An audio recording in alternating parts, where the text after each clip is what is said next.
Hey ladies and gentlemen, welcome back to the channel. As always, it is Nick here, back with your daily crypto news and analysis, and today we're going to be talking about Ripple and XRP. So let's just dive in and let's start with this tweet here. So for the last couple months, we have been following the yellow brick road, aka the road to gold, and we do see here, as Powell speaks, just remember we are witnessing a record amount of gold buying from central banks worldwide. I have been a buyer of gold for a little bit of time. I have been accumulating gold as well as crypto for over the past year. Crypto has really kind of started in terms of accumulation during the summer. June was when I started to really kind of average into some strong positions, and I continue to do so even today. But gold has been almost a monthly buy. I've been putting a lot of money to the side to back my gold portfolio, and the reason why is because I do see what the central banks are doing. Now, of course, if you have been a follower of the channel, you know me. I have been following the BRICS closely, and we're going to get to that here in a second. But we do see over here from Wall Street Silver, global central banks bought a record amount of gold in Q3. They keep saying gold is not important while they themselves are buying gold as if there is no tomorrow. And you do see here gold demand trends, central banks. You see Q1, Q2, Q3, and Q4. And here you have 2022.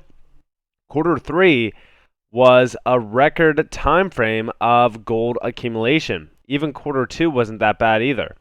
And it's very interesting here. I wonder what Q4 will look like when they do have a full report on that as well. But this is a historical buy for central banks around gold. I mean, this goes all the way back to 2010, and you could see the big difference here.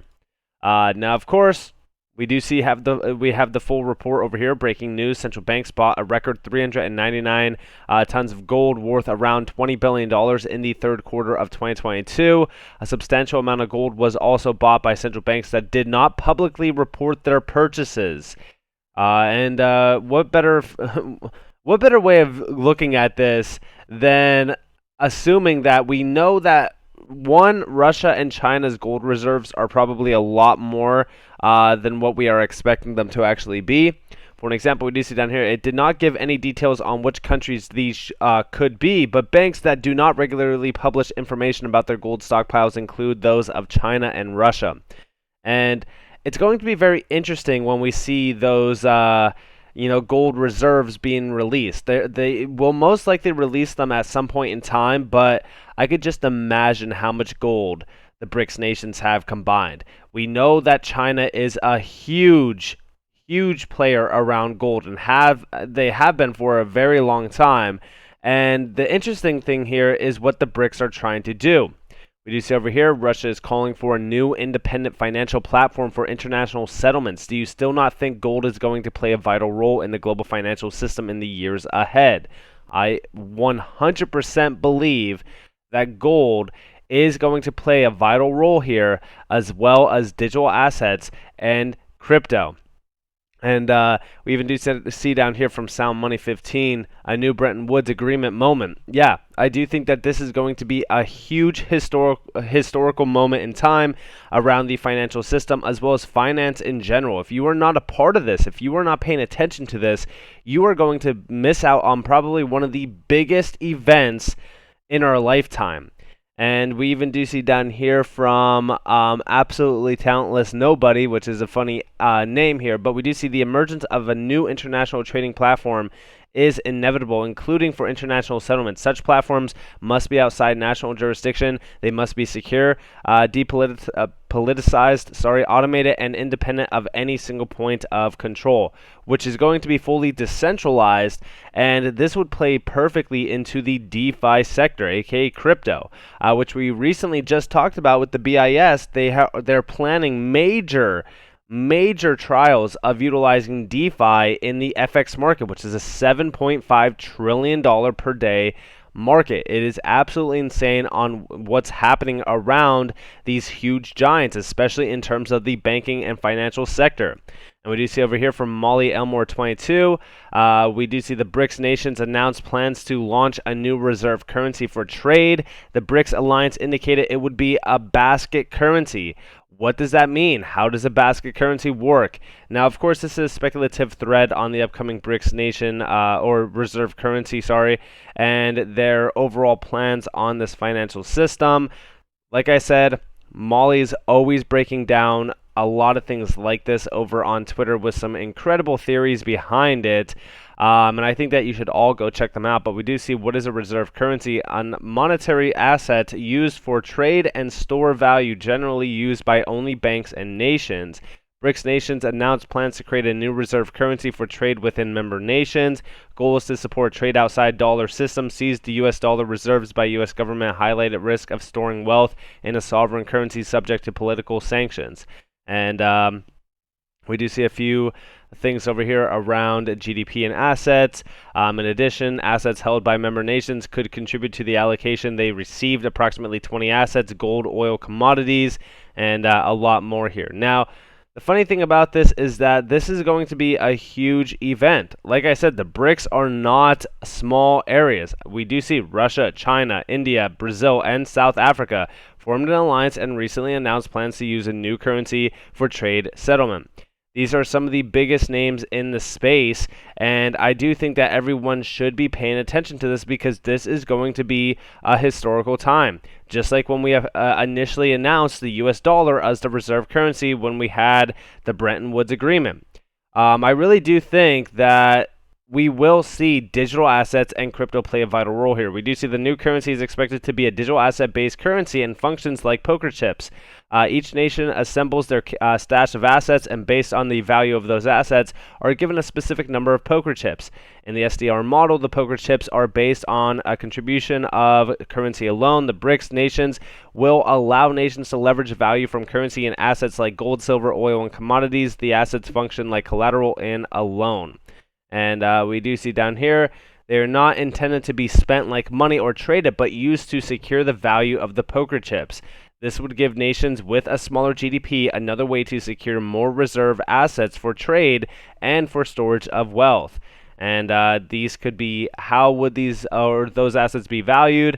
That's not entirely clear, but it is speculated that all assets will be priced in gold.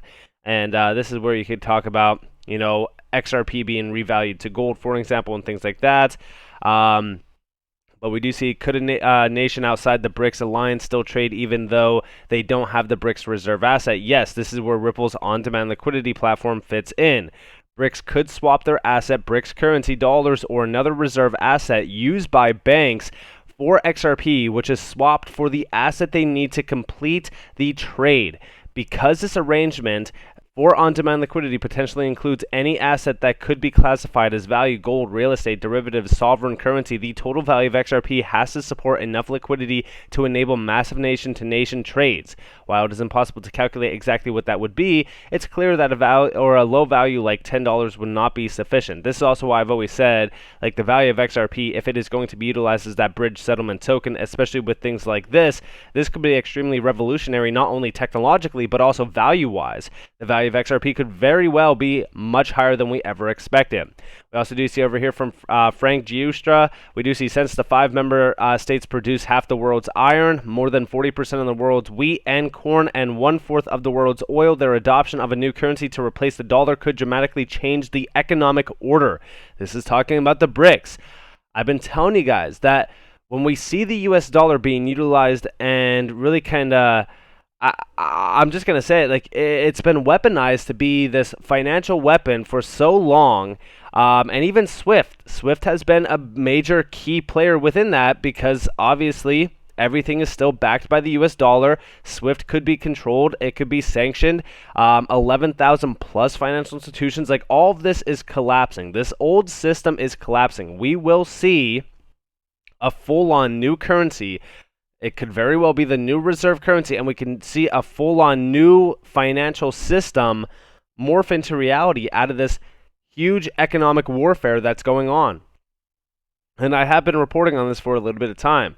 And some of the biggest names outside of the BRICS are moving extremely fast on central bank digital currencies, but we've been focused on the US dollar for so long, and I wouldn't be surprised, by the way, like, I know that we're talking hypotheticals here, like, Could Ripple and XRP be 100% be utilized within this? Yeah, 100%. But is it going to be fully utilized? Is it going to be confirmed? We don't know. We're not going to know until it really does happen, but it could very well be a possibility. But I wouldn't be surprised if you will see Bitcoin Maxi saying Bitcoin will be the one to, solve all of the issues. For an example, we've already kind of seen this. Going back to October 29th, just recently, the U.S. will weaponize the dollar by backing it with Bitcoin. It is absolutely stupid to see things like this being posted. In my opinion, listen, Bitcoin, I like the fact that Bitcoin has paved the way for so many assets like even XRP to be realized and the value of it to be realized. But the fact that we are seeing claims like the US dollar will turn to Bitcoin and back its US dollar by Bitcoin is absolutely nonsense. Listen, at the end of the day, I will say this. I really do think that Bitcoin has done an incredible job of allowing crypto to be fully realized in terms of not only the value proposition behind it, but also the technological advancement. I think that that's great, but let's be real here. Will the US dollar be backed by Bitcoin? Absolutely not. But what we could see here, and the thing that I always mention is the fact that we could very well see crypto playing a vital role in backing reserves and things like that. We go really back to Bretton Woods, right? And we do see, but the system collapsed in 1970 due to the lack of enough gold to back the dollar. It's the same issue with Bitcoin. I don't believe that there's enough Bitcoin out there to actually back the US dollar. You could argue, yeah, sure, because of the valuation on it, it could very well back the US dollar. But this is also why I've said, like, market cap technically doesn't mean much around XRP, because if we have XRP be the global reserve currency, or we'll say the global bridge currency to bridge the new reserve currency to all of the other ones, very similar to what we are seeing over here from Mali, because this is a very great hypothetical theory and situation that could very well morph into reality, where we do see Ripple and XRP playing a vital role for not only settlement, but also providing liquidity to this huge nation-to-nation trade settlement system.